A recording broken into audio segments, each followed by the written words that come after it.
Assalamualaikum warahmatullahi wabarakatuh. Berjumpa kembali bersama channel Ruang Bimbel. Kami doakan semoga teman-teman semua sehat selalu. Pada video kali ini kita akan membahas tentang materi soal-soal P3K khusus di bidang teknis. Soal-soal ini sesuai dengan Permenpan RB nomor 29 tahun 2001. Bagi teman-teman yang belum sempat menyaksikan video sebelumnya, silahkan dilihat linknya di kolom deskripsi. Sebelum kita masuk ke inti videonya, bagi teman-teman yang baru bergabung atau yang belum mensubscribe channel ini, silahkan diklik tombol subscribe-nya agar channel ini bisa berkembang dan bermanfaat bagi banyak orang. Jangan lupa klik lonceng notifikasinya agar teman-teman tidak ketinggalan informasi terbaru dari channel ini. Dan jangan lupa tonton video ini sampai habis. Semoga video ini bermanfaat. Mari kita mulai. Soal nomor 1. Panel surya merupakan jenis energi terbarukan yang ramah lingkungan. Panel surya dikatakan sebagai sumber energi ramah lingkungan, artinya adalah pilihannya A. Meminimalisir bahaya pada ekosistem lingkungan. B. Mudah diperoleh dari lingkungan. C. Memperbaiki kerusakan alam dan lingkungan. D. Menjaga lingkungan tetap bersih. E. Dapat diperbaharui dan tidak akan habis karena penggunaan. Jawabannya adalah A. Meminimalisir bahaya pada ekosistem lingkungan. Soal nomor 2. Perhatikan alat-alat panel surya berikut. 1. Baterai atau aki. 2. Inverter. 3. Sel surya. 4. Charge controller. 5. Televisi.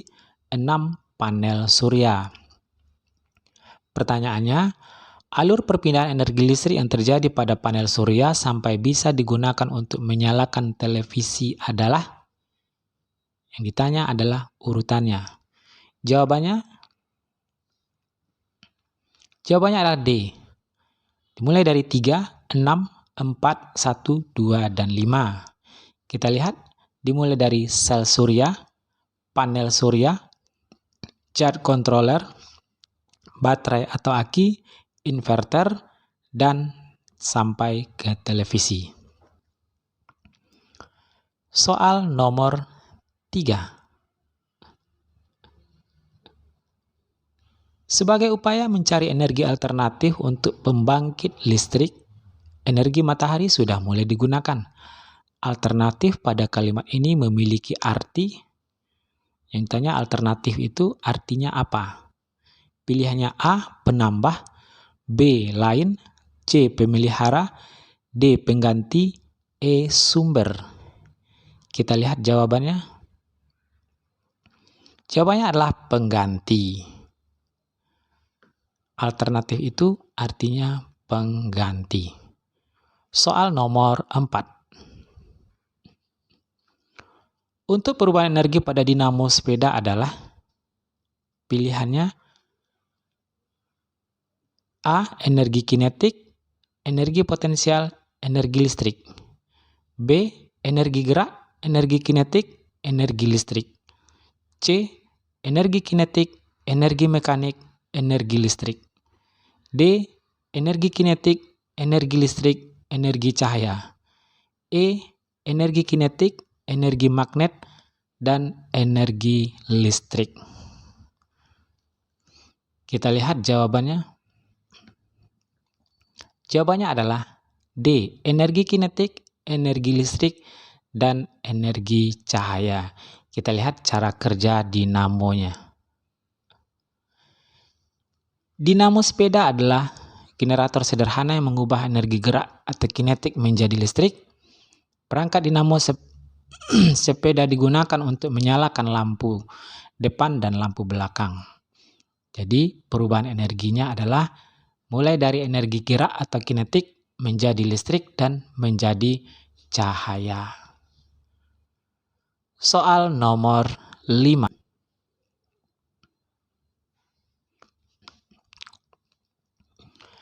Keuntungan dari pembangkit listrik tenaga air terkait dengan pelestarian alam kecuali. Di sini yang ditanya kecualinya. A. Ramah lingkungan. B. Merupakan energi yang dapat diperbaharui. C. Tidak menyebabkan polusi. D. Mengurangi efek rumah kaca. E. Meningkatkan kadar oksigen pada lingkungan. Kita lihat jawabannya. Jawabannya adalah meningkatkan kadar oksigen pada lingkungan.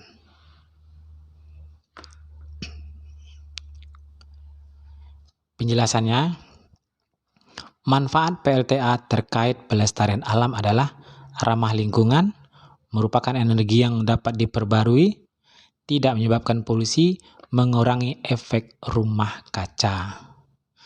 Berarti pengecualiannya adalah meningkatkan kadar oksigen pada lingkungan. Soal nomor 6.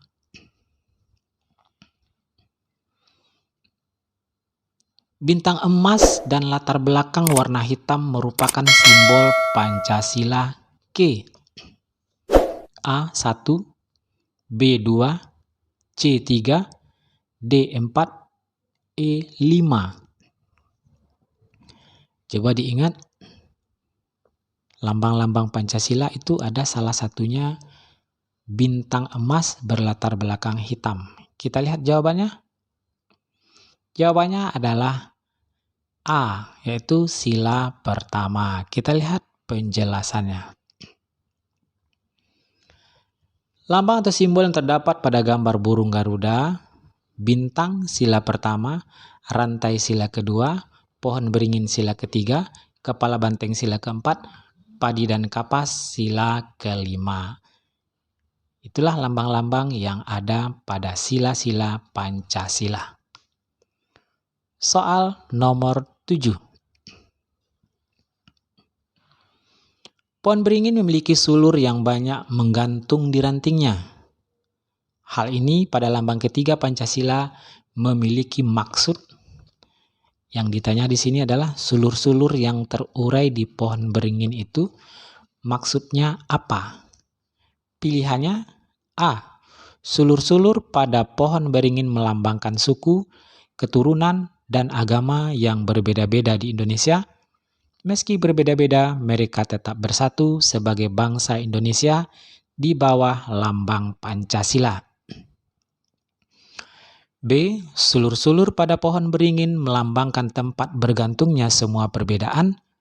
C. Sulur-sulur pada pohon beringin melambangkan memiliki keteduhan untuk menjaga bangsa Indonesia dalam bingkai persatuan Indonesia. D. Sulur-sulur pada pohon beringin melambangkan keragaman pendapat yang tepat dimusyawarahkan untuk mencapai persatuan Indonesia. Dan E. Sulur-sulur pada pohon beringin melambangkan memiliki kedekatan untuk mempertahankan marwah bangsa Indonesia. Kita lihat jawabannya adalah A. Sulur-sulur pada pohon beringin melambangkan suku, keturunan, dan agama yang berbeda-beda di Indonesia. Meski berbeda-beda, mereka tetap bersatu sebagai bangsa Indonesia di bawah lambang Pancasila. Ini pembahasannya. Pohon beringin merupakan simbol sila ketiga yang berbunyi persatuan Indonesia. Jadi, pohon beringin memiliki daun yang lebat dengan akar yang menjulur ke bawah, diartikan sebagai tempat berteduh. Pancasila sebagai dasar negara diibaratkan sebagai peneduh bangsa Indonesia. Untuk berlindung pada pohon beringin juga memiliki akar tunggangnya yang kuat, menggambarkan persatuan bangsa Indonesia, sementara sulur-sulurnya pada pohon beringin melambangkan suku, keturunan, agama yang berbeda-beda, meskipun berbeda-beda tetapi tetap satu. Soal berikutnya. Implikasi teori Edgar Dale pada pembelajaran untuk meningkatkan hasil pembelajaran pada KD, proklamasi kemerdekaan adalah pilihannya menggunakan media pembelajaran, B. Mengkombinasikan pembelajaran yang memfasilitasi gaya belajar auditori dan visual, C. Menggunakan variasi metode pembelajaran dengan diskusi dan berbagi, D. Melatih peserta didik untuk presentasi agar peserta didik terampil dalam penyajian, dan E. Belajar dengan menggunakan bermain peran. Kita lihat jawabannya adalah E. Belajar dengan menggunakan bermain peran. Soal nomor 9. Perhatikan langkah-langkah pembelajaran sebagai berikut. 1. Menguji hasil. 2. Pertanyaan mendasar. 3. Pemberian rangsangan atau stimulus. 4. Mendesain perencanaan produk. 5. Memonitor keaktifan dan perkembangan proyek. 6. Menyusun jadwal pembuatan. 7. Evaluasi pengalaman belajar. 8. Orientasi masalah. Pertanyaannya, urutkan langkah Project Basic Learning adalah, ini tanya di sini adalah urutannya. Kita lihat jawabannya. Jawabannya adalah C. Dimulai dari 2, 4, 6, 5, 1, 7. Kita ulang, urutan langkah Project Basic Learning dimulai dari pertanyaan mendasar, mendesain perencanaan produk, menyusun jadwal pembuatan, memonitor keaktifan dan perkembangan proyek, menguji hasil, dan evaluasi pengalaman belajar. Soal nomor 10. Perhatikan langkah-langkah berikut. 1. Pengorganisasian dan formula eksplanasi. 2. Orientasi masalah. 3. Pengumpulan data dan verifikasi. 4. Analisis proses. 5. Pemberian rangsangan awal. 6. Pengumpulan data melalui eksperimen. 7. Pertanyaan mendasar. Pertanyaannya, urutan langkah inquiry learning adalah, kita lihat jawabannya. Jawabannya adalah A. Dimulai dari 2, 3, 6, 1, dan 4. Kita ulang, urutan langkah inquiry learning dimulai dari orientasi masalah, pengumpulan data dan verifikasi, pengumpulan data melalui eksperimen, pengorganisasian dan formula eksplanasi, dan analisis proses. Demikianlah pembahasan 10 soal P3K di bidang teknis pada video kali ini, dan nantikan video berikutnya. Semoga video ini bermanfaat.